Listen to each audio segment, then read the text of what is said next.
अब हम जानने वाले हैं पास्ट टेंस के बारे में, ठीक, जिसे कहते हैं भूतकाल। क्या कहते हैं? भूतकाल कहते हैं, ठीक। भूतकाल के भी 4 प्रकार होते हैं। एक पहला होता है सिंपल पास्ट टेंस, दूसरा होता है पास्ट कंटिन्यूअस, तीसरा होता है पास्ट परफेक्ट टेंस, चौथा होता है पास्ट परफेक्ट कंटिन्यूअस टेंस, ठीक। ये 4 प्रकार क्या है? ये है पास्ट टेंस के, ठीक। इसमें से अब हम पहला जानेंगे, ठीक, जो है सिंपल पास्ट टेंस, ठीक। इसका पहचान क्या होता है, मतलब कि कैसे हम पहचानेंगे कि ये सिंपल पास्ट टेंस का वाक्य है अगर हिंदी में लिखा हो तो वाक्यों में इस काल की क्रिया का, ठीक है, रूप जो है था, थी, थे, थी होता है, ठीक। या धातु के साथ आ, ई, ए लगकर उसके साथ था, थी, थे लगकर आता है। जैसे कि अब इस सेंटेंस का जो स्ट्रक्चर होता है वो कैसा होता है? तो जो स्ट्रक्चर होता है वो कुछ सब्जेक्ट, वर्ब टू और ऑब्जेक्ट होता है, ठीक। वर्ब टू और ऑब्जेक्ट होता है। वर्ब टू क्या होता है? जिसमें ईडी लगा हो, ऐसे वर्ब जिसमें ईडी लगा हो, जैसे कि प्लेड, ठीक, प्लेड होता है, ठीक, ऐसे में। अब देखिए 2 यहाँ पे एग्जाम्पल भी दिखा हुआ है, ठीक है। जैसे कि वह आगरा गया, ठीक, यहाँ पे क्या आया? या आया, ठीक, क्या आया? या आया।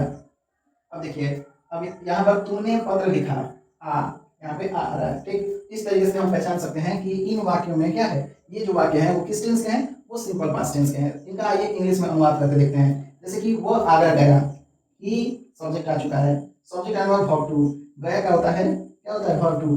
गो का एक गो वेंट होता है, ही वेंट टू आगरा, ठीक, Agra, he went to Agra, कुछ इस तरीके से होता है, ही वेंट टू आगरा। अब देखिए तुमने पत्र लिखा, एक तुम, यू, अब राइट होता है लिखना होता है, तो राइट का वर्ब टू होता है wrote, WROT, wrote a letter, you wrote a letter, कुछ इस तरीके से इनका अनुवाद होता है। तो सिंपल पास्ट टेंस को कुछ इस तरीके से पहचाना जा सकता है। वाक्य की बनावट जो स्ट्रक्चर होती है कुछ इस तरीके से होती है। इतना जानने के बाद हम आसानी से सिंपल पास्ट टेंस का हिंदी में वाक्य जो होगा आसानी से हम क्या कर सकते हैं? पहचान सकते हैं और उनका अनुवाद भी कर सकते हैं। अब हम देखेंगे कि सिंपल पास्ट टेंस का स्ट्रक्चर जो होता है वो भी किसके according to the sentence type, मतलब कि सेंटेंस प्रकार के अनुसार हम क्या देखेंगे?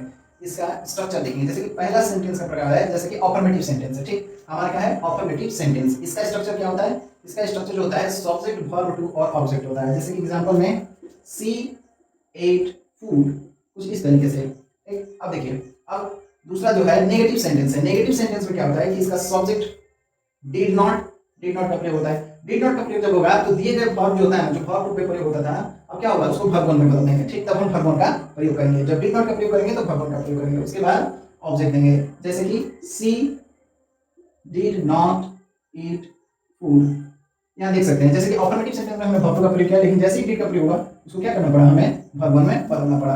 अब देखेंगे इंट्रोगेटिव सेंटेंस। इंट्रोगेटिव सेंटेंस का स्ट्रक्चर क्या होता है कि डिड को पहले लगाया जाता है, फिर सब्जेक्ट, ठीक। अगर नेगेटिव सेंटेंस है तो उसमें नॉट लगाया जाएगा, नहीं तो नहीं लगाया जाएगा, फिर उसके बाद वर्ब वन लगाते हैं, फिर ऑब्जेक्ट लगाते हैं, ठीक। कुछ इस तरीके से नेगेटिव सेंटेंस का स्ट्रक्चर होता है। एग्जांपल में जैसे कि did she eat food, question mark देंगे, क्वेश्चन मार्क नहीं देंगे तो इंट्रोगेटिव सेंटेंस गलत हो जाएगा, ठीक। अब देखिए आते हैं WH वर्ड पे, ठीक। ये हमारा चौथा स्ट्रक्चर है। चौथे जिसमें क्या होता है कि WH वर्ड होता है, उसके बाद डिड होता है, सब्जेक्ट होता है। अगर इसमें भी नेगेटिव सेंटेंस हुआ तो नॉट लगाएंगे। ब्रैकेट में दोनों जगह देख सकते हैं आप। ब्रैकेट में होने का मतलब है कि वो लग भी सकता है और नहीं भी लग सकता है। उसके बाद वर्ब वन का प्रयोग करेंगे और ऑब्जेक्ट लिखते हैं। जैसे कि एग्जांपल में हम देखते हैं व्हाट डिड सी ईट, कुछ इस तरीके से इसका एग्जांपल होगा, ठीक। डिड, सब्जेक्ट और वर्ब वन, कुछ इस तरीके से एग्जांपल होगा। तो हम यहाँ पे देख सकते हैं कि सेंटेंस टाइप के अनुसार सभी स्ट्रक्चर दिए हुए हैं और यहाँ पे उनका एक एक करके एग्जांपल भी दिया हुआ है जिससे आपको आसानी में समझ आए, ठीक।